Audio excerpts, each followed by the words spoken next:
You ask Tiger to calculate. This deals with linear inequalities with one unknown. The final result is j greater than 9. Let's solve it step by step. Swap sides.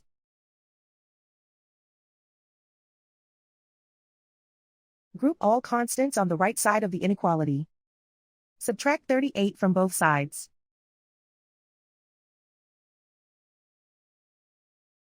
Group like terms.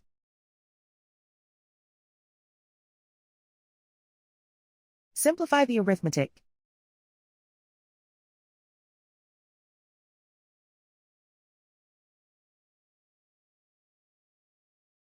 Convert the j into a positive number. Multiply both sides by -1. Whenever you multiply or divide by a negative, reverse the inequality sign.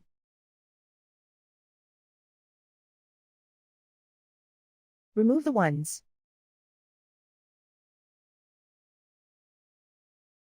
Simplify the arithmetic.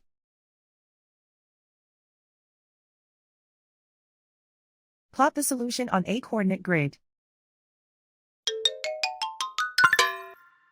And so the final result is j greater than 9.